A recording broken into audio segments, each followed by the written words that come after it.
Today's More and Conley Football Show is brought to you by the NFL's official European store.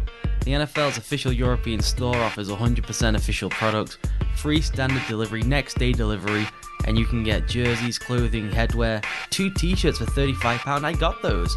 They actually weren't bad. The NFL shop in Europe, I tell you, it's not the widest selection of products, but they do get good deals when you can come and get them. So I say, find your team.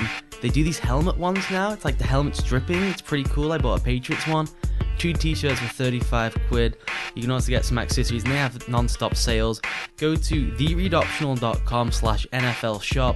You'll get 15% off your first order. That's thereadoptional.com/NFL shop for the official NFL European store.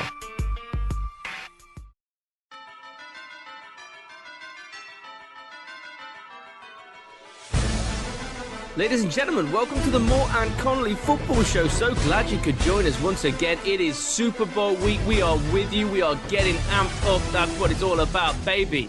My name is Tom Moore, your humble host. And joining me, as always, the maestro himself. What he doesn't know about American football, you could put on the back of a Panini football sticker of David James. It's Ollie Connolly. Ollie, how you doing? I'm doing well, Tom. How are you?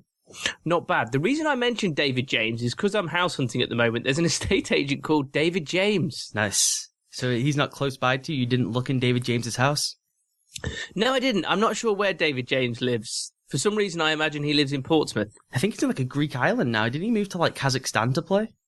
Okay, Kazakhstan, Greek island. Very like close. That. He moved to an obscure location to play into his 50s, I know that. Okay, fair play. He's not in his 50s yet. I think he's closing in on that. He was like 40 when he left the Premier League. Yeah, but he's probably mid to late 40s. He can't be in his 50s, surely not. I don't know. Okay, there you go. We don't know. If you've listened to us before, then thanks for tuning back in. If you're a new listener, then thanks for giving us a chance. We really appreciate it. Hosted, of course, by thereadoptional.com. Keep checking that out. On the Moore and Conley Football Show, what we do, this is our early show, and it's the first part of our Super Bowl preview. So we're talking Super Bowl today, and we're going to talk about it later in the week as well when we get down to it. And later in the week, we'll talk to you about our predictions, etc. But today, Ollie, we've got a show for them, haven't we? So much stuff. We have an action-packed show. David James, Tom, 45 years old. He last played for the Kerala Blasters in the Indian Super League. That was in 2014. There you go, the hotbed of soccer that is the Indian Super League. What we've got for you on this show today is we've got the news, then we'll hit you with some Super Bowl prop bets. Now, these are fascinating and hilarious in equal measure. Ollie's dug these out. And then what we'll do is we're going to go through each of the teams and each of the units on each team, talking about running backs, talking about wide receivers, talking about the secondary, and saying, what grade would we give them? You know, like a school grade, A, B, C, D, a plus or a minus here and there. What would we give them? That's what we're going to do, Ollie. That's what we're going to do. It's a good one. The prop bets are awesome and shows you just how much of a gambling problem America has, even though it's not supposed to be legal. Exactly. And then we'll get on to listeners' questions. So please keep hitting us up at Thomas Moore 27, at Ollie Connolly, of course. And you can also get us via contact at thereadoptional.com. Ollie, that's about the size of it. Let's do the news. Before we do the news, Ollie, I just have to say something. Okay. R.I.P. to Terry Wogan. He will be sadly missed. And I'll tell you what, he made the Eurovision Song Contest more funny than anyone else ever could. No doubt. Exactly. Well done, Eltel. On to the news.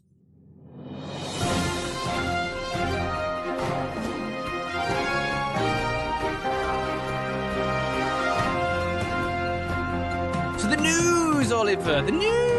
Oh, my word, what is going on? Well, first of all, the Pro Bowl happened, Ollie, and I watched the highlights, and even though they tried to spice it up with this whole Rice against that clown... Irvin.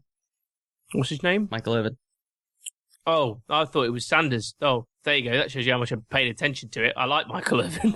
They were still playing at half pace, still not bothering, they're not tackling, it's just pointless, Ollie. What is the point of this game? Well, I actually don't understand the outrage against the Pro Bowl. People get genuinely annoyed that it exists. First of all, it's a free market. You don't have to watch it. If you don't watch it, they'll change it or get rid of it. And I am totally fine with players who are getting CTE and brain disease having a week off in Honolulu with their family to just kind of hang around with their mates they don't get to see the rest of the year. I'm fine with it. I don't watch it. It's terrible. And we would turn it on expecting to see real football. And why would they in any world?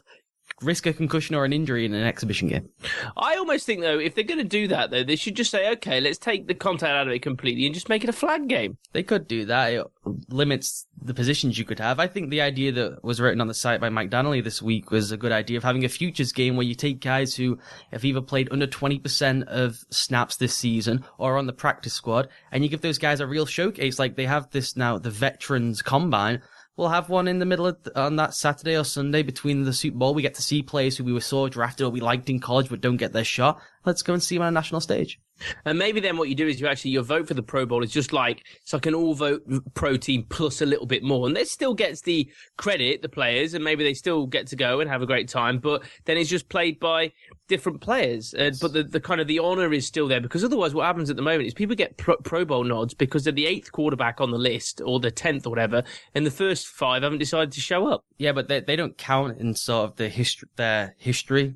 This has been a thing people have talked about. Oh, but what about when it comes to Hall of Fame and people quote there's 13 Pro Bowls? Those don't count for those guys who become the subs in. They count for the guys who were voted in. It doesn't, just because Derek Carr ends up going as an alternative, he's not given a Pro Bowl nod to his legacy. He just was a replacement, and the Pro Bowl honor goes to the likes of Brady and Atal. Except, there you go. Talking of Pro Bowl, Ollie, Aaron Rodgers, of course, didn't go, and he had a knee scope. He did. Mike McCarthy rushed to hospital as well. Oh dear, what happened to him? I can't remember exactly what happened. It's kind of, it's not really being released, but it's nothing overly serious. He just had to go to hospital. One too many Dunkin' Donuts. Okay, let's move on to the next story, Ollie. Calvin Johnson's going to retire. Now, first of all, you've got to say, is this true? Yes. How do you know? Because he spoke to his family pre-season saying, this is going to be my last year, my body is really hurting. If my body hurts the same way at the end of the season, I am out. And he told Jim Caldwell after the season, the day after the end of the season, I am leaving. And out of respect for Jim Caldwell asked Johnson, please go and give it a thought for a couple of months once we have our new power structure in place. And Johnson did that. And then now he's decided, no, I'm out. Now he's not made it official. And of course, you're going to have now for the X number of years, maybe his body feels right in a year's time. And he still has the hunger and he wants to come back. He's only 30 years old. So that's all in play as well. Or maybe a team will trade for his rights and he decides, yeah, I will go play for the Patriots if they trade for my rights. But I think he doesn't strike me as the sort of guy who would pull that kind of move. I think if he wanted to leave, he would just say, I want to leave. I don't think he would do it like a kind of a passive-aggressive, I'm retiring, trade me thing. So is that kind of, if there'd be like a clause on the contract that he becomes like a free agent, so to speak, like in a year's time or whatever? No, they maintain his rights for the length of the contract. He has to give some of his signing bonus back. He signed through 2020. The Lions retain the rights. You can't just retire and then become a free agent and sign for another team. Otherwise, you could do that every year. They maintain his rights unless they renegotiate the deal, settle a buyout, or they agree to release the rights, which would make no sense. He's Calvin Johnson. And if someone's going to try and get him, you may as well get a 7th round pick from him or something. But again, a team isn't going to trade for him without a restricted contract or a guarantee that he's going to actually play. How does this work for the Lions now as well? I mean, because Calvin Johnson wasn't the Calvin Johnson that he was. I mean, he was still Calvin Johnson at the end of the day. But is this going to have a really major impact on the Lions? It's obviously a huge impact from a locker room standpoint as much as it is on the field. He is the best player, if not the second best player in their franchise history with Barry Sanders. Both of them leave at the age of 30 in their prime to post-prime. I do think there's going to be 5% of them that's okay with it just because of the amount of cap hit he had. And people will say that they would have renegotiated the contract anyway, but there's nothing that stipulates he had to renegotiate his contract. He could have just kept the contract fine. He didn't have to sit at the table if he doesn't want to. So I think a little bit of them will be like, well, but now we get the cap relief. They were paying so much money for him, which is just not doable in this day and age of the wide receiver anymore. And they have Golden Tate and they have Eric Ebron, but it's a major blow. He was still their most talented position player. I mean, we could talk about this a bit more in the off-season, but Calvin Johnson, to me as well, he does seem kind of like Larry Fitzgerald, one of those genuinely decent guys, Ollie. Yeah, and that's why I don't think it's in any way a power play of, hey, I'm out of this city, move me. I think he's genuinely like, my body's beaten up, and I'm 30 years old. He's made over $150 million, and he's just like, I'm 30 years old, and we're not going anywhere fast. I'm going to get out now.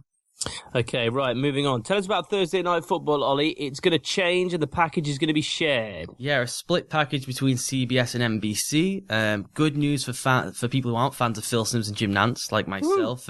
Now, they've not completely been eradicated, unfortunately. Not from the earth, just from broadcast booths. But we're going to get more Al Michaels and Chris Collinsworth, which is always a great thing. They are far and away the best duo, and I think that broadcast is the best. ESPN's actually pretty close in terms of the visuals, but that's the best broadcast team, and we get more of them on a Thursday night, which is only a win. Can't argue with that. There's a great bit of news in my opinion. Moving on to the Patriots, Ollie, bit of a shake-up going on down there in Foxborough. First time in a while they've had a shift. A number of the personnel guys left for other jobs, these kind of underlings who were highly well-regarded around the league. Usually those guys... I bet you that's what Belichick calls him as well. He's in his cave and he says, get the underlings. But they keep these guys around for decades usually, and they just kind of stay in their role and they get paid as well as another job, and they just stay around. Now these guys are leaving to run the Lions and to run other organizations, and they fired their offensive line coach for one simple reason. This just shows you the ruthlessness of Bill Belichick. In that Denver Broncos game, Brian Stork, the center, was timing the snap count for the Broncos by head bobbing, and they didn't address it or fix it at halftime. And when Bill Belichick rewatched the tape, he noticed it. He was pissed off about it. They fired the offensive line coach. This isn't the first time Stork has done that. And for it to not be rectified at halftime, that's what halftime adjustments is all about. And Miller was watching Stork bob his head, and every time he bobbed the head, he just leapt off the snap count. So Bill Belichick fired the offensive line coach, a man who helped lead them to a Super Bowl title the year before by implementing the eligible receiver play, and they fired the next year for a head bob.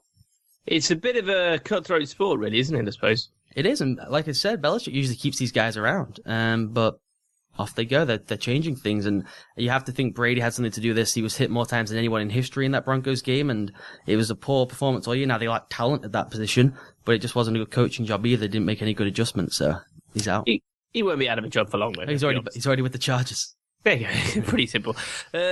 Okay, two more news items to touch on, Ollie. First of all, let's just go to Manziel. He's going to be cut by the Browns when the league year starts in March, I believe it is, March the 9th. Yep. It's over for Manziel. Yeah, and the one point I have to make on this is, first of all, this idea that this is a long con from Johnny Manziel to get out of Dallas, it's something that's been floated by Gil Brandt and Stephen A. Smith, is patently ludicrous. It just makes no sense. First of all, he's an addict, and addicts do dumb stuff because they're addicts, and we think they're dumb because we're not addicts, and they just do dumb stuff to us, but it's because they're addicted to something, which is what Manziel is. And Josh Gordon, prime example. Absolutely. And second of all, if you wanted to get out, this is what you do. You go to the front office and say, I want out, trade me or cut me. You don't start partying for 3 years, and you don't throw cocaine binges the night before the final game of the season. That's not what you do if you want out of a franchise. He's not that dumb, and he has a management team who would tell him that you don't just go and party in Dallas because you want to get to Dallas. And this third point off that, if your long con was to get to a specific team or to any other organization, in what world would showing yourself to be an alcoholic be the way to get to another team? Yeah, unless that team was some kind of drug team. Well, Jerry Jones, the Cowboys, if any of them. Maybe. Yeah, you could probably say that. It's all. I feel like I'm lacking energy here, Ollie, because when we get to the Super Bowl prop bets, I'm going to be so excited. So let's finish off the news with a big bit of energy. Huge signing for the ReadOptional.com, Ollie, of course, which hosts the wonderful Moore and Connolly football show. Huge signing for them. What we got? We have landed Ralph Sindrich, the former NFL player turned agent turned author turned businessman. This guy was a premier agent in the 80s and 90s, represented the likes of Jeff Saturday, still represents Jeff Saturday, Peyton Manning's former center, now working for ESPN. Ralph is a balls-to-the-wall type of guy. He is called the NFL brawler by NFL GMs, by members of the media. It's a guy who will tell the straight truth. He doesn't hold anything back. It's why he got in trouble with Bill Polian one time and punched him in the face over a contract dispute. Just a genuine guy with an unparalleled perspective. He's been on both sides of the negotiating table as a player and an agent. No guys have done that, and he's the guy who, when there was the free agency boom in the 80s and free agency first came around, he was the guy who positioned all his clients knowing it was coming along to get everyone ready to be in the first group of free agents in the first 2 years, and kind of torched the league for all their cash and became known as the free agent king. So Ralph Sindrich, it's the biggest hire I've ever made, and he's coming to work with us, which is kind of, it's very strange. Why so? How so, Oliver? Well, I'm proud of it. It's just weird. This guy his perspective is unbelievable. He's done an incredible array of things in the game, and he's coming to work with us. It just shows you the level of growth. And we're going to get writing and also podcasting from Ralph? Writing and podcasting. He's at the Super Bowl now for us with Mark May from ESPN. They're going to do some video blogging, and he's going to do a podcast which launched in the off-season with his ex-clients and giving his views on the NFL and some of the topics. And he's already written a very interesting column for us about PEDs, HGH, and their kind of use in the NFL. And the thing that we never really think of, because we don't like agents and we consider them parasites, but when the agents have the moral dilemma of finding out a player uses PEDs, and they have an obligation as the agent and lawyer to represent the guy through the NFLPA, yet they kind of don't like the concept of him cheating either. So it's a very, very interesting piece. You can find it on thereadoptional.com. Last thing, Ollie, before we move on to the Super Bowl prop bets, you mentioned there he's a balls to the wall character. Mm-hmm. And that's just one of those phrases that I just want to say, what the hell does that even mean? I don't know. It's his catchphrase. He's the one who initially brought it up to me about 6 months ago when we started talking, and it became the catchphrase for us when we were building the site, that we want to be balls to the wall. I still don't know what it means. I don't know who would chuck their balls at a wall. I don't know why that would be a good thing, but I kind of like it. I think it's the boldness of being in a room and everyone looking at you and you just throwing your balls at the wall. Yeah, but it seems like, why would your balls be against the wall? Should it be, if his boldness is like, we're a balls to the face kind of person, and I'm throwing my balls at your face in some capacity. Unless balls to the wall sounds more like, in my mind, some kind of, my balls are being crushed against a wall because I like to be dominated. I don't understand. Literally, if somebody can tweet us at Thomas427, please hit us up. Use the hashtag MCFS, and please let us know what the hell this phrase means and where it came from. I think I understand what it means. It's a good thing. But why'd you have your balls against the wall? Well, we have our first T-shirt that we can print up and try and take some money from people. Balls to the wall. I like that. Balls to the wall. Readoptional.com. More on Carly Football Show. We're balls to the wall, but not because the dominatrix is crushing them against the wall. I found it. Do you want to know? Go on. This actually makes great sense once you hear about it, okay? A term used by pilots when accelerating quickly, the throttle is pushed all the way to the panel and the throttle lever, ball, actually touches the panel wall, hence balls to the wall. So it's about a thing going full in throttle, a plane. Going all out. Okay, so it's flat out. Yes. Flat out. That's what, who's the guy who used to commentate on F1 called? Murray Walker. Murray Walker, yeah. Pedal to the metal, flat out. On to the Super Bowl prop bets.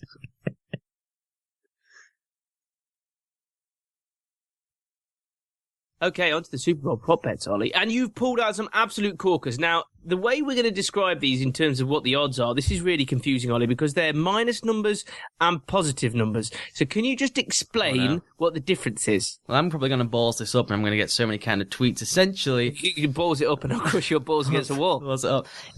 All right, so this is complicated, but we can get this correct for the listeners. Essentially, if something is plus 125, that means if I put $100 on, I will get plus $125 back, plus my original stake, the 100. If something is minus 140 or minus 125, I have to put on the 140 or the 125 to get $100 back. Americans do their betting in $100 bills because they are degenerate gamblers and they have major problems and they bet on coin tosses. And it's different from our fractional betting system in the UK, but it's all about $100. Plus means I get that money. Minus means I have to put that much on to get the $100. And if you don't think you're a degenerate gambling addict, then please let us know. Name on the back of a postcard. Yeah, I don't really understand it. I mean, I'm all about the fractional betting at the end of the day because it just makes a lot more sense. Something 7-2, you put... Oh, bollocks. What you don't know is what we've edited out here is when we went into this segment, Ollie and I spent 5 minutes discussing, hang on a sec, what does it mean? Anyway, let's get to it. Okay, do you want me to go through these, Ollie? Yeah, go through them. First of all, the coin toss. Heads, tails, both minus 105. So, not great odds on them, but it's just a coin flip. Literally. What would you take? Just an example of, again, who on earth is betting on a coin flip for the Super Bowl? And $100 on a coin flip. It's pretty crazy. But go on. Let's say I'll take tails. Never fails. I'm going with tails. Oh, really interesting. It's interesting if you're a heads or a tails kind of person, but there you go. Next, this one's fascinating. Will Peyton Manning be seen crying at any point during the entire broadcast? Which is wonderful. So yes is plus 600, no is minus 1200, which basically means that it's more likely to not happen. Is that correct, Ollie? That is correct. Okay. Now, I agree with that completely because I don't think Peyton Manning is a public crier. I think he is if they win. And yet, I think this reflects the fact that they will not win. And so he won't. If he is on a podium with the Lombardi Trophy announcing his retirement and Jim Nantz is blowing him, then I think there's a chance we see tears. Maybe tears in Nantz's eyes as he takes it all the way down. Some weeping. Exactly. But no, I don't think Peyton Manning's capable of tears. Okay. Fair enough. No, I think they're kind of magical things that if Peyton Manning cries, you have to bottle it and then you can use it like cure a bullet wound if you get shot. Like, what's that film where they do that? Oh yeah, Indiana Jones and the Temple of Doom. When he comes back. And The Last Crusade, he comes back with a cup. Yes. Jesus' cup. Jesus' cup. The Holy Grail is it's actually called, not Jesus' cup. Hey, what are we looking for? Jesus' cup. His head cup. Anyway, next one. How many times will dab or dabbing be said by the announcers during the broadcast? Now, apparently the over-under, the line is 2, over is even, and under is 140, which is surprising, Ollie, because I think it'll be mentioned way more than 2 times. Well, then you got to put some money down, Tom. I agree with you. Now, we have, again, Jim Nantz and Phil Simms. These are 2 of the whitest men on the planet, so will they even know what dabbing is? I'm sure they've been informed by their researchers, but maybe Nantz will forget midstream. All right, then, what's the likelihood? Do they do bingo in America? Bingo, I'm sure they do. Because what's the likelihood they go, I thought the dabbing was when you put the mark on your bingo card at bingo. Do you think that people know what dabbing really is outside of the dance? Interestingly enough, I play football for a local team on a Saturday, and they don't watch American football, but they put a picture of Balotelli dabbing and said, we got to do this celebration if we score, and I had to explain to them what it was. So now I properly know what it is. You know what it is outside of the dance move? Well, no, I just know that Cam Newton does it. So you don't know what it is. So what is it then? I think they should be forced, because I think this is an interesting point, that this thing has infiltrated culture where you have news anchors doing it, and I don't think anyone truly knows what dabbing is outside of the dance move, and I don't think they know what inspires the dance move. What inspires the dance move? A incredibly strong strain of smoking weed, and if you take a too large a hit, or it's a rough strain, it forces you to quickly cough into your sleeve, because obviously you're holding the bong or spliff, therefore giving that pose of your forearm across your face, known as the dab. Oh my days, that's amazing. Now it makes a load more sense. Okay, next one. How many times will Cam Newton do the open shirt Superman motion? I love that. During the game. The over-under is 2.5. Over is even. Under is 140. Ollie, I'll take the under on that, because I don't think he does it as much anymore. No, he does it when he scores a rushing touchdown. So you're gambling there. I think people think he does it more. This is a very smart line from Vegas, because they hear about Cam Newton, does all the showboating after first downs. He has a different celebration for each thing. It's when he does a rushing touchdown that he does the Superman pose, and when he comes out the tunnel. So you get one out the tunnel, and then you're gambling that there's going to be 2 rushing touchdowns from Newton. So I'll take the under. I wonder what he does when he gets lucky. I wonder what his celebration is there. The dab. I hope he so. He dabs, does the Superman, and then, I don't know. Oh, terrible. Let's move on. What will be higher? Here we go. What will be higher? Donald Trump's percentage points in the New Hampshire primary, or the total points scored by the winning Super Bowl team? Now, Trump's going off at minus 200, more likely, and the Super Bowl team going off at plus 150. Now, although Trump, thank the Lord, lost to Ted Cruz in the Iowa caucus, the New Hampshire primary, obviously a different kettle of fish, and I think still he's likely to have a high percentage. But let's say maybe it's in the late 20s, early 30s. It makes it an interesting bet, Ollie. Yeah, I think there's going to be 40 points scored here in the Super Bowl game. Trump is going to crush it in New Hampshire. It's going to be a monumental victory. So it's going to be tight, but I'm still going to take the Super Bowl team. Oh, it's by the winning team. It's not the combined points. No, total. My bad. So I'll take Trump. I'm going to take the winning Super Bowl team in that one. Okay. What is the chances that there will be an earthquake of the scale of the San Andreas film? No, I'm joking. Just any earthquake in the game. It's a plus 1,000 on the yes, Ollie. Would you take that bet? I would not take that bet. No, neither would I. That's stupid. Okay, next. What colour will the liquid be that's poured on the winning coach? I love this. So basically, we start off at orange at plus 125, and then it gets more. Blue plus 300. Clear plus 400, as is yellow, red at plus 600, green at plus 1,000, and purple also at plus 1,000. I'm going to go for yellow, Ollie, at plus 400. And this is another example of why sports writers aren't allowed to gamble on the sports they cover, because they can find out pre-game what colour the team they think is going to win is and then gamble very heavily on those stuff. I'm going to go with blue. I think the Panthers will be rocking blue, and I think they're going to win the Super Bowl, and it will be a blue. Exactly. Absolutely love it. Okay, next, moving on to the halftime act. What colour will Beyonce's footwear be when she comes on stage for the halftime show? We're saying black plus 150, gold or brown plus 250, white plus 275, silver grey plus 475, and any other colour plus 700. I think it might be something really bold, like orange or green or something totally hectic. So I'm going any other colour plus 700. I think, again, if you're doing this, you have a problem. You should seek help, but always take the field in this case. Don't be going, oh, give me white, give me black, unless you have insider knowledge. Take the field, go with any other colour, gamble on a red, gamble on an orange, as you said, gamble on some kind of purple jeweled colour thing that we don't know what it is, so they have to give you your money back. Gamble on that. Exactly. Red as well, and red is a bold colour that a lot of people wear shoes that are red. So that's within the field. You know the old phrase that I was taught when I was little about red shoes? No. About girls. How would I know that? You don't know it? Oh my God, I'll tell you. This will resonate with certain people listening because they will have been told it as well. Red shoes, no knickers. Interesting that you know that one and I know the dabbing one. There you go. This is the difference in age between us, Oliver, you see. Also, if any women out there that are listening, of our great women listeners, could confirm if that's true or not, because it's always been a mystery to me, because I think it's nonsense. But if you put on your red shoes and when you're doing it, you start pulling on your pants, go, oh, no, wait, red shoes. Okay, next. Is Steph Curry...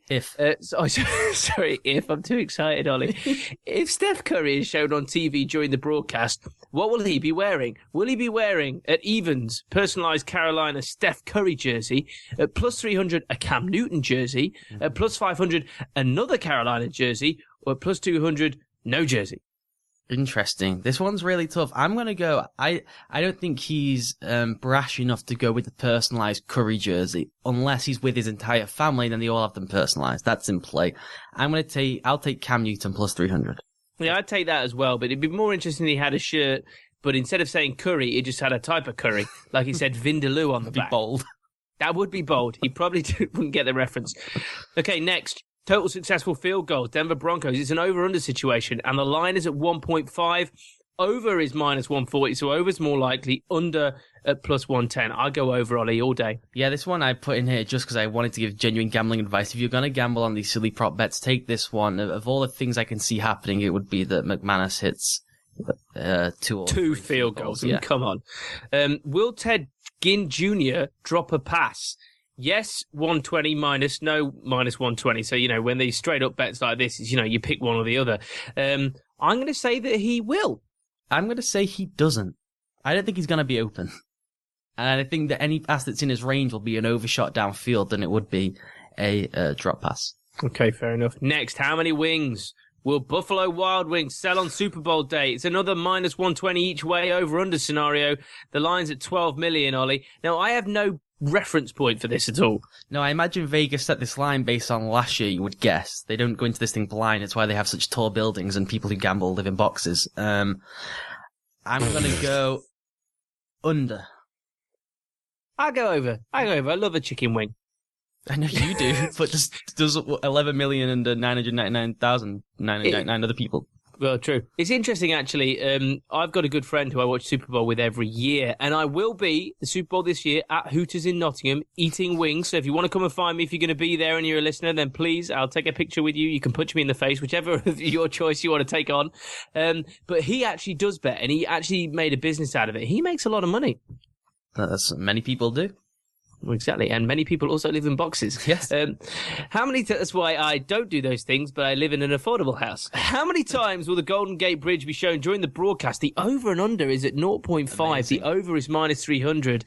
The under is plus 200. So obviously people are saying it's going to be shown at least once. It is obviously going to be shown once, Ollie. My worry with this is that there was a phone call made from, is it Sports Shark? Where do we get these odds from?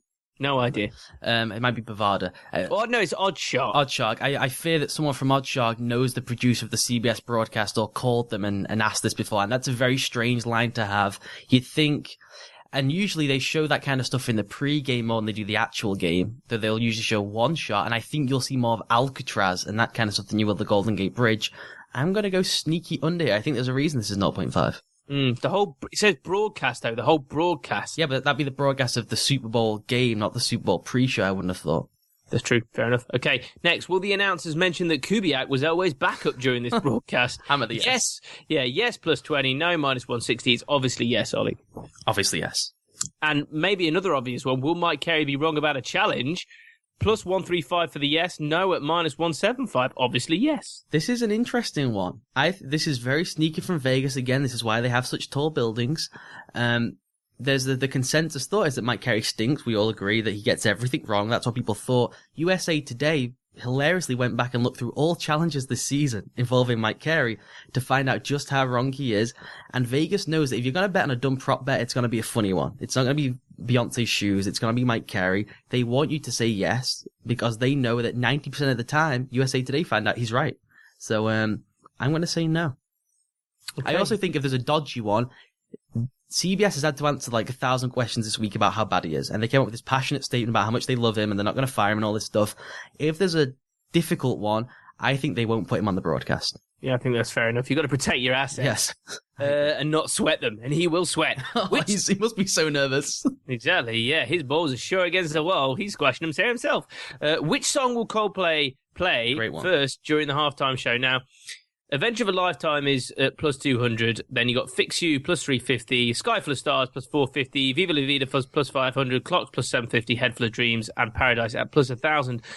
Ollie, I think that Fix You's the best one. It's the most iconic in my opinion. Is it as iconic in America? I don't know, but therefore I think they probably finish with that. So I think you start with the one that everybody knows at the moment to get them into it. So I can see why Adventure of a Lifetime is the shortest odds. I think that it's going to be a Sky Full of Stars. Again, I worry that Vegas has an insider and they have the sheet already of what's going to happen, the set sheet. Fix You cannot be a closer. It's too depressing. This is the Super Bowl and celebration. It's not depressing. It's uplifting. It's depressing. It's not. It's halftime act. It's not going to be the opener, I don't think. I think they come up with Sky Full of Stars or Viva La Vida. Smart money for me says go a Sky Full of Stars. I can't believe you think Fix You is depressing. It's actually, the whole point is it's uplifting. It picks you up at the end and it's such energy. That's why it was like number 5 on a funeral, top 100 funeral songs list. No, it's not. It was. I looked at it. It was in the NME. No way. Yeah, we had a debate about this before, so I did some digging because I'm... don't listen about the NME. That's bullshit, man. That really annoys. What else do you finish with if you don't finish with Fix You? Paradise is not bad. I don't know. I tell you what, if Fix You is the last song and that's what they close on, you have to push my balls against the wall. Deal. Okay. Will the Panthers player who scores their first TD give the football to either, drumroll please, a boy, minus 200, or a girl, plus 150? I'm going with the girl. I think here that this is going to be tricky because if Cam scores, I think he will give the ball away. But if anyone else scores, they are keeping that football. You're fine giving away your week 3 matchup football to the boys and girls in North Carolina. This is the Super Bowl. You're keeping that thing. So I don't know if this is even going to happen.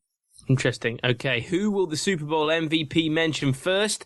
We're going to go for the team or God at plus 200, City and the fans at 600, Coach at 750, family plus 1500, and does not mention anyone plus 225. I think that you probably, once you get it up and you're out there, you probably give it up to the City and the fans first. I think that's a safe bet. I think it's obviously going to depend on who it is. If this was Russell Wilson, then you'd be banging the God one. But if this is the likely scenario, it's going to be Cam Newton. That would be the likely scenario. In which case, I think it's the team.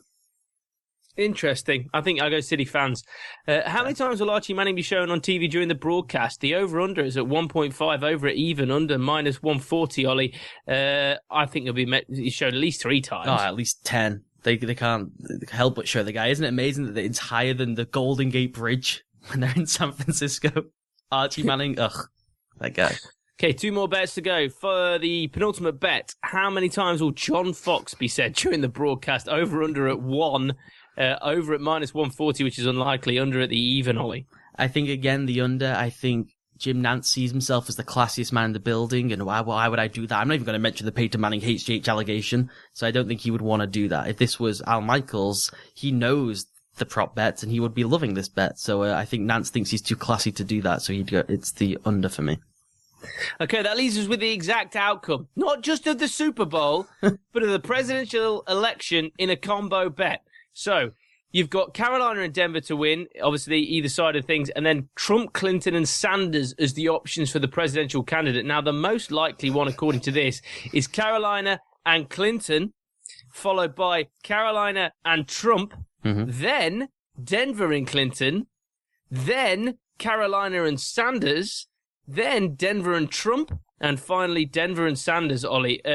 I do not think Trump's going to win it. I truly believe that. So I'm actually going with the short odds plus 175 at Carolina and Clinton. Yeah, there's no chance Trump wins. The hilarious one is that if you do Sanders and Denver, he's going to take half the money. So you would only get the 500. You may as well go with Sanders and Carolina. I think, yeah, if you're going to do this, it's going to be Clinton and Carolina as the smart money. But then maybe just go for the long shot. If you're gambling on this, you have $100 to spare, go Denver and Sanders. Okay, interesting shout. Ollie, there's some weird prop bets done. Think you better play a tune and then we'll get to our grading of the position groups.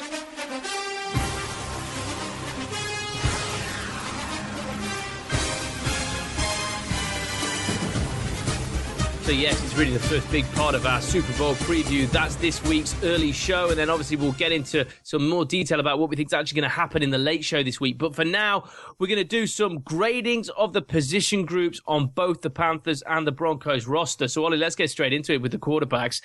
How do you see the Panthers and the Broncos shaping up here in terms of the grading?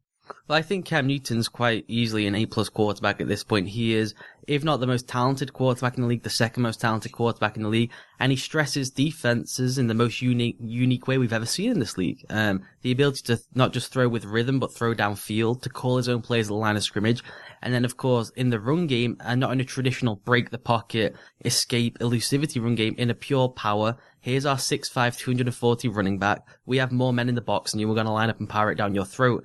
It's just an indefensible player when he's playing well. He's played well all season. He's a league MVP. So to me, it's a simple A-plus quarterback. See, with Cam, I'd probably go for an A grade. I mean, I can't quite give him that plus yet. Then when you go onto the Peyton Manning side of things, I think maybe a B. It's going to be a big game, Ollie. And we saw against the Patriots that he's still got a little bit of noose in him, a little bit of nous, a little bit of subtlety, still a little bit of that old Peyton that you can see. I mean, so I wouldn't be as mean to him to give him, say, a C grade, Ollie. I mean, who would do that? Well, I gave him a C grade again. Let's go back to that New England game. He had one drive to open the game that was very good. Then what did Bill Belichick do? He said, we shouldn't be playing off man on the receivers. And then they didn't get another drive of 50 yards the entire game. The second touchdown they had a field position inside the 25 because Von Miller picked off Tom Brady. So, and again, more turnovers than touchdowns this year. I think he's a net detriment to that team. And the only reason they are here, 538 about a great piece this week that he's quite far and away the worst quarterback to have ever led his team to the Super Bowl. It's not even disputable. So yeah, I think a C graded, that's average, right? Rex Grossman. No, those numbers showed quite easily it was Peyton Manning. Okay, fair play. Yeah, C, okay, so I go B minus, and I downgrade Cam Newton a little bit. Let's go into the running backs, Ollie, because this isn't exactly an array of stars. I mean, on the Panthers, you've got Jonathan Stewart, Mike Tolbert, Fozzie himself, Cameron Artis-Payne. And then on the Broncos, you've got C.J. Anderson and Roddy Hillman. I mean, we're not looking... And it's really interesting because they usually say that in the postseason, defense and strong running game really gets you there. And neither of these running games really, really stand out, Ollie. So the Panthers' running game is probably the best in the league, but that's because of Cam. That's my point. It's not because of this group. Yeah. And in rating this group, I say they're both quite average. Yeah, and if you look at, these are scheme running backs, which helps their run games. Gary Kubiak with the inside zone game has had the best rushing attack in the league, or a top 5 rushing attack everywhere he's been since he's been in the league. So that's their offense. And C.J. Anderson and Ronnie Hillman fit it pretty well, but not as well as you would like. And they've been decent this year, so that's probably a B group. And then with Carolina, their running game comes from, like we said, they have Cam, so they already have automatically +1 in the box against the defense. And then you have Mike Tolbert, who's a fullback. They can add him in as well. And they have an incredibly talented interior of their offensive line. Stewart's a good player, don't get me wrong. I think he'd be a B on his own. And the group together is probably collectively around a B. Well, let's go to the offensive line then, Ollie, because that kind of supplements the running game, of course, the quarterback that we've already talked about. And you think the Panthers have got an edge there then?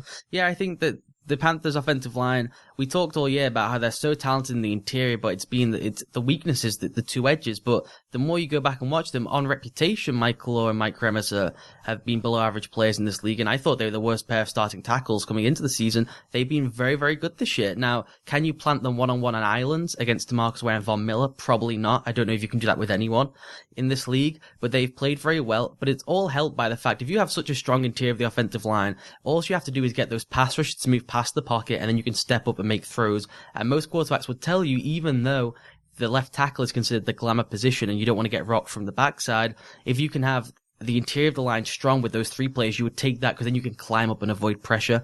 And it's, if not the best group, they have 2 of the best 6 guards in the league, and they have one of the best 5 centers in the league. It's an elite group. And so looking at the running backs, let's say their average, we give them a B grade for both.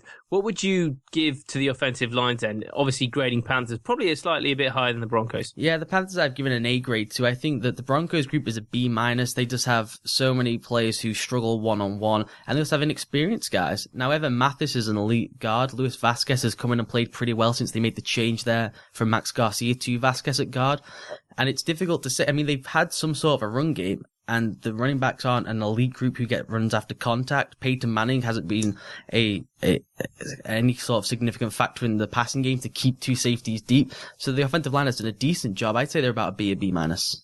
Okay, now in terms of pass catches, and first looking at the wide receivers, Ollie, this is actually where, in terms of grades between the two teams, I think we have the biggest discrepancy, and this discrepancy actually is best for the Broncos. I mean, I think the Broncos have got a fantastic set of receivers with Sanders, Thomas, they've got Jordan Norwood as well, and Andre Caldwell, whereas the Panthers, they've got this kind of ragtag group together that are kind of they've pieced together and they've got them through the season, but it's definitely not full of people that stand out, Ollie. No, I mean, Devin Funch has come along a bunch, and he's a rookie and a second-round pick, so you'd kind of expect that from him. These guys, they're so difficult to grade because on natural talent and how they've played, they would be in that kind of... If this was just a regular group starting the season, you would have a D or an E, and you'd be really worried, as most people were when Kelvin Benjamin went down. But they've played very well this season. Cottree's been good. Ted Ginn's been very good. The play he made against Arizona was a game-changer in a championship game. As I mentioned, Devin Funch has played well, and Philly Brown has been a contributor as well. So it's probably about a C group on overall talent and how they've played this year, whereas the Broncos, people are maybe saying an A grade for the Broncos, but this is the same group, or at least parts of the group, which shattered the all-time record when Peyton was healthy. If he was still healthy, they would be putting up insane numbers with Emmanuel Sanders and Demaryius Thomas. No one can shut those two down.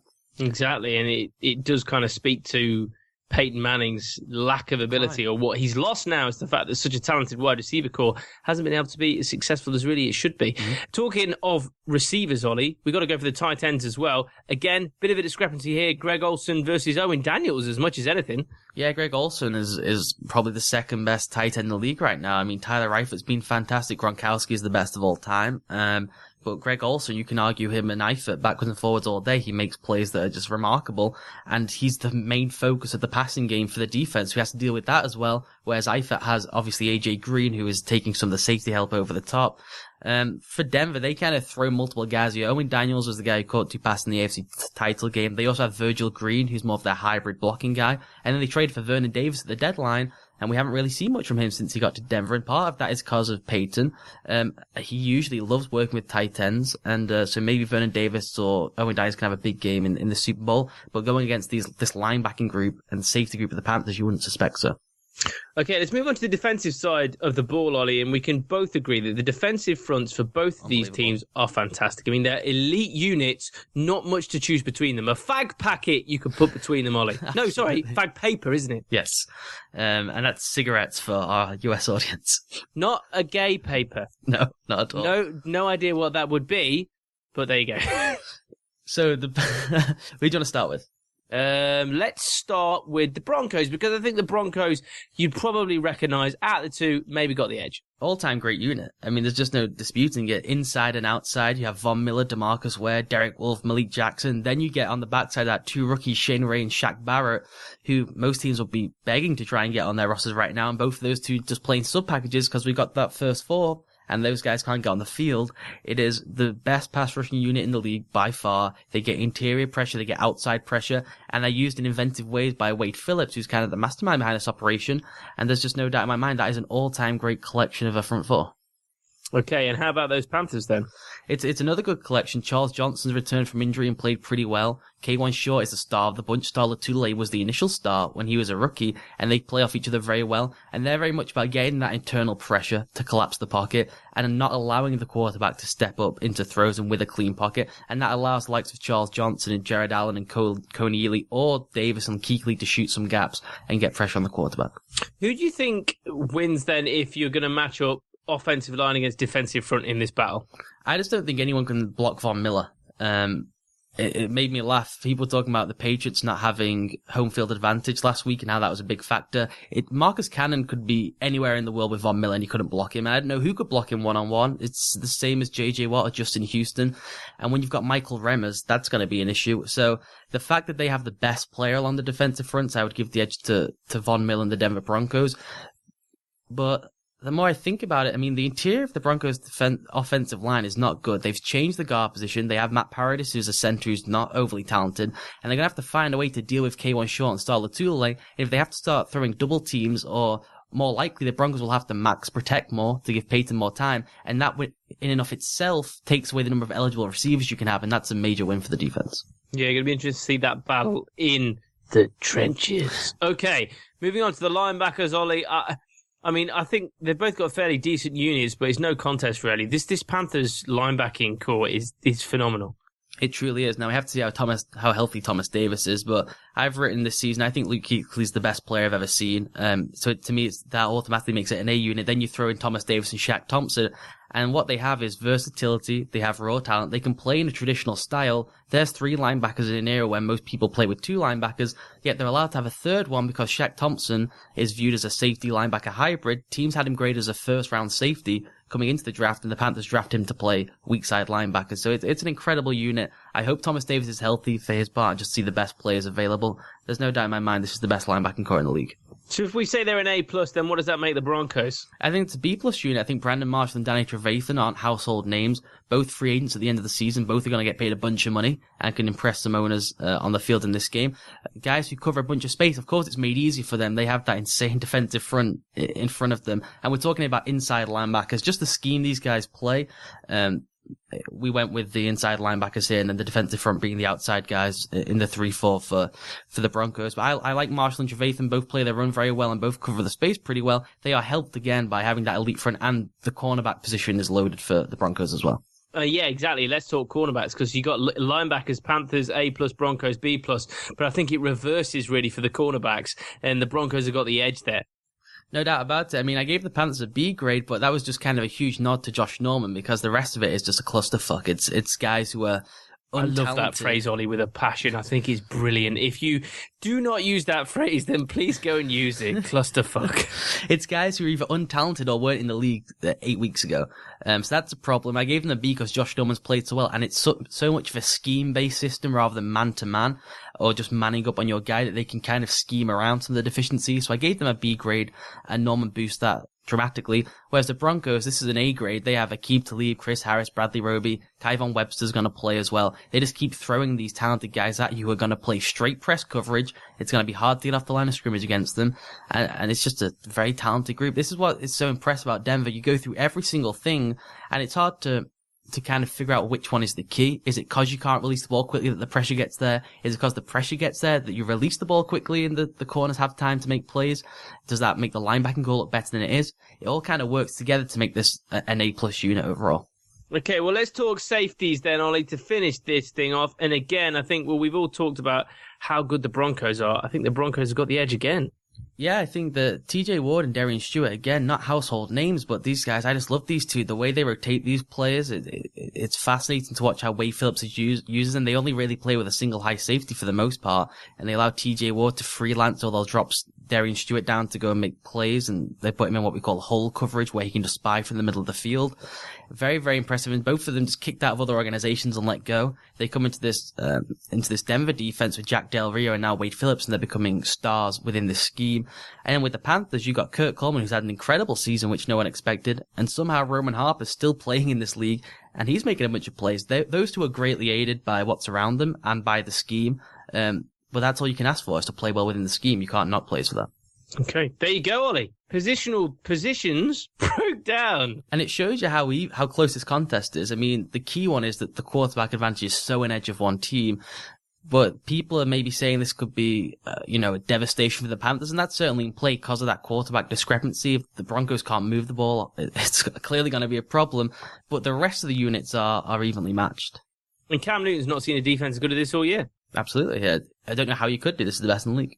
Exactly. There you go. So we will continue with our Super Bowl preview as we get to the end of the week in our late show. Please tune in again for that. You'll be able to find that Ollie and I talking on the Moore and Connolly Football Show and giving you our predictions and some more detail about the game. But for now, that's it done. And we're going to finish the show, Ollie, with listeners' questions and one new iTunes review. How about that? Let's do it. Okay, remember you got to find us on Twitter, at ThomasMoore27, at Ollie Connolly, or you can email us, contact@thereadoptional.com. But if you are hitting us up on Twitter, then please use the hashtag MCFS. That's how we find your tweets. If you spelt it wrong, Cathal McCabe, which you have, then we don't find it. But I'll let you off on this one, and I'll read yours last. Okay. First of all, Yaley at Yaleykins, he says, we're all agreed the Pro Bowl is a waste of everyone's time. What would you propose to fill the weekend with before the Super Bowl? Interesting. Now, I had some choice answers for him, Ollie, that were all a bit crude. What about you? What do you think we should fill the weekend before with? Well, first of all, I don't want to be that guy, but I'm going to do it anyway because I don't care. It's not a waste of time for everyone. The players love it. The coaches love it. You get a week in Hawaii. This is why they kind of revolted last year when it was in Arizona. They wanted it back in Hawaii. So they like it, and I'm fine with them having a week's holiday, as I said earlier. And I think everyone talks about, oh, you should bring in a skills challenge or make it more physical. You wouldn't watch anyway, because it's not competitive pro football. If they put in a skills challenge with quarterbacks throwing balls into buckets, why would Tom Brady then go? He wouldn't go. He's with Gisele Bundchen on holiday, people. He's not going to leave the Bahamas for a skills challenge in Hawaii. Come on now. And I wouldn't watch that. Why would I care if Drew Brees can throw a ball in a bucket? I've never known a girl who really is so fit and that she's got a perfect first syllable of her name, considering how fit she is. Giselle. Get it? You know you do. Moving on.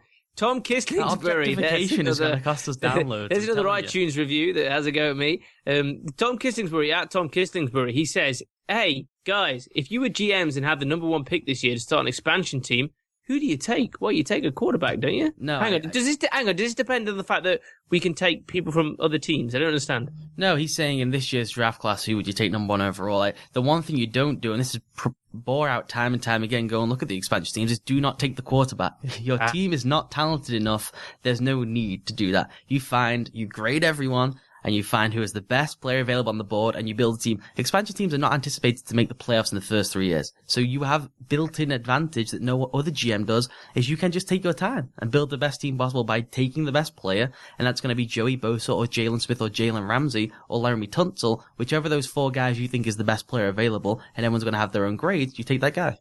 Okay, take the guy called Tonsil. That's funny. I know that's not his name. Moving on, Tom Lees, at Funeral Dinosaur.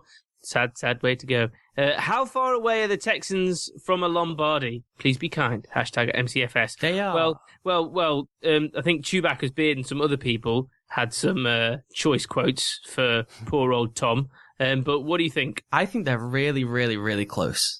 Really close. They play in a really easy division. They remind me very much of the Broncos before Peyton Manning got there. No one was thinking of that as a team that could go on and break all the offensive records in history and go to the Super Bowl, and yet they land a free agent quarterback. They don't usually become available, and yet they got that guy, and off they go, and they start rolling. If someone like Drew Brees becomes available, I do this thing all the time. Which teams have positioned themselves for the next Manning? It might not happen, it might never happen, but who's got themselves best prepared for if that guy becomes available? The Broncos, if you remember, played in a crappy division, and Peyton saw all that talent, said, I'm going to go win the thing easily. And if Brees became available today, you're looking at the Jets, you're looking at the Bills, and you're looking at the Texans, I think, as the three best options, and he doesn't want to go and play in the AFC with Tom Brady, so why not go down south and kick everyone's ass? I think they're really close. Now, to find that franchise quarterback is, of course, the impossible thing. It's so tough to do. But that's all they are away from competing. It sounds silly, but if Brees was available and he went to the Texans today, why would they not win the Super Bowl the following year? Interesting. Yeah, it is really about the small pieces that you've got left. Okay, moving on to Fraser Robertson at Fraser Strown. He said, who would be in your list of top 5 players who will never win the Super Bowl? So I think let's look at this really of who didn't win the Super Bowl, Yeah. Ollie. So in terms of who didn't win the Super Bowl, what do you think? I was confused by the question because I don't want to be a dick, but you can't just force like the JJ Watt will never win a Super Bowl. I don't know what's going to happen. He might end up on a crappy team when he's 37 and be able to, win a Lombardi trophy. I don't know. He might be crappy at 37 and end up on a team and win one. Of the players who didn't win it, the top 5, somewhat of Sanders, Marino, Junior Seau, Randy Moss was great. T.O., who for some reason people think shouldn't be in the Hall of Fame, which is silly. Tony Gonzalez, Eric Dickerson, Jim Kelly, John Hanna. They're the best players, I think, and it just shows you that all those players are franchise cornerstones. You have the best guard of all time, John Hanna. Junior Seau, one of the best linebackers of all time. Derek Thomas, maybe the best natural pass rusher of all time. Terrell Owens and Randy Moss, 2 of the 5 best wide receivers of all time. And then you've got Dan Marino, who's the best natural thrower of a ball who's ever lived. And Eric Dickerson, who has the leading rushing record in the season. Those guys can get a Lombardi trophy. So it's that tough to do, and it's so much of the team. Exactly. Not easy. Andrew, at Chewbacca's Beard, he says, just caught up with hashtag MCFS, surprised Thomas More and Ollie Connolly. Don't know there's a really famous guitarist whose nickname is Guitar. And he's right. It's Matt Guitar Murphy of the Blues Brothers Band. And he tweeted us a picture. That's a nickname. He changed that name by like default. He wasn't born Guitar. No, but it was a nickname anyway. Yeah. But that's the whole point, though. It's a nickname. I remember now. Yeah, exactly. There you go. Chris Sargent says, having seen Cam's trousers, what's the stupidest piece of clothing you own? And also, Tom Kislingsbury added to that, we may need photographic evidence. I'm sure I can do that. Now, obviously, Ollie, when you get a girlfriend and then, you get engaged like I do, slowly the girls, they kind of move you on to how they want you to dress. They take over the wardrobe. Exactly. So you have less. But I do have the cowboy hat that I bought while I was in Houston watching the Packers. So I will tweet out a picture of that following the recording of this show. Me sat here with my mic, and I will tweet a picture of me in that cowboy hat. It's a great hat. I have nothing in that kind of realm. I feel bad. I don't have anything terrible, I don't think. Fair enough. Tom Kislingsbury also says, who's going to surprise us by making a quantum leap in production in the 2016 NFL season? Interesting, Ollie. Good question. Good question. I mean, I don't know who would surprise people. I think Jadeveon Clowney is going to have a huge leap in production, and I think that Lamar Miller, wherever he lands as a free agent, will have a huge season next year. So maybe those two. Okay, 2 more questions to go, and they're both from Manly J Panda at Manly J Panda. He says, first of all, what's the worst sounding injury, and what's the worst to happen to you? Mine is either broken coccyx or dislocated knee. Oh, interesting. Worst thing, I've broken my leg. I tore my medial ligament, which was pretty bad. Worst sounding industry, I don't know. The one where you break your penis. That sounds pretty bad. The blown Achilles is the worst. It's the worst sounding injury. The coccyx, that is so funny because that is so true. There's nothing I mean, back injuries are horrendous, but the coccyx injury, if you slide down the stairs, it just kills for weeks and you can't do anything. My worst is the hamstrings, they hurt, but the coccyx may even sound worse than the Achilles one at this point. Well, but what about breaking your boner? Well, it depends if you like that kind of thing. Well, if you've got your balls to the wall, then you're probably asking for it. Manly J Panda also asked, which artist, living or dead, would you pick to put on an amazing halftime show at the Super Bowl? But, well, he did pass away recently. I mean, David Bowie would be up there for me. But Queen would be great. That's the one. Queen would be a good one. Ollie, that's all the questions I've got. Let's do the iTunes review. Let's do the iTunes review. This is fantastic. If you can take the time to give us a rating on iTunes and give us a review, we will read it out. We really appreciate it. And this one comes from Paddy Cooper, who is a long-time listener. He has been for a while. And he says this, 5 stars, one of my favorite NFL podcasts. I've listened to this podcast for a couple of years, and it's only getting better. Thank you. Fun and well-informed. Tom and Ollie are a good compliment to each other and bring something different to other podcasts out there. Good lads on Twitter as well, and fun to chat to. Plus, they always read your questions on the podcast as long as you use the hashtag MCFS. Nice work, fellas. That's a lovely one from Paddy. That's a lovely one. Thank you, Paddy. Paddy right at the front of the queue for the second round of the Hall of Fame voting, I think. I'm going to write his name down now. Nice. And if you are in the Hall of Fame, make sure you go to thereadoptional.com/MCFS and grab your what would you call it? Your plaque? Avatar. Well, it's an avatar basically. If you're in the Hall of Fame, you go to the More Connolly Football Show on thereadoptional.com. You will find your name in lights as a picture that you can save and then use as your Twitter avatar, Hall of Fame member with your name right on it, Ollie. Yes, it's thereadoptional.com/MCFS if you want to get there quickly. Yeah, go find it. Go find it now. And we will, in the off-season, be having some more inaugurations. So if you're, people that are still trying to get in, like Manly J Panda, like Tony, like Callum Woods, like Brett, like Flojo, who's got some lovely red hair now, like Craig Morley, like Yalekins himself, Hashtag send Yeli to the hall. How about Ed Overand? Well, he works with us, so I don't know whether we can do that. Dan Silito, Daniel Negus, Kislingsbury himself, Savannah at Green Rupee, and Paddy Cooper. There's more out there, Ollie. I think we should do it maybe one each. Make it exclusive. Or do you want to do multiple people in one go? Or just one at a time? Yeah, but one each at a time. Oh, okay. I like it. So 2. Love it. What do you mean? What are you talking about? Saying we nominate one each. Oh, and they both go through? Yeah. Oh, that's a great idea. Sorry, we're just vibing here. Just a production meeting on air. Yeah, this is what happens. Right, give me that cup of coffee. Okay, Ollie, but that's the show. We'll be back later this week. We'll be back to give a full preview, key matchups, all that kind of stuff for the Super Bowl. Although, having said that, none of it ever comes true in the Super Bowl, so. That's true. That's true. So whatever you do, and whatever you're doing until we hear from you again next week, or you hear from us, sorry, this is a one-way system, keep your balls to the wall. And it's goodbye from Ollie. Goodbye. And it's goodbye from me. Thank the heavens that somebody beat Donald Trump. But if you go on Wikipedia and read the details of Cruz's political beliefs, then maybe Trump was the lesser of two evils. All he wants to do is build a wall. Good night, everyone.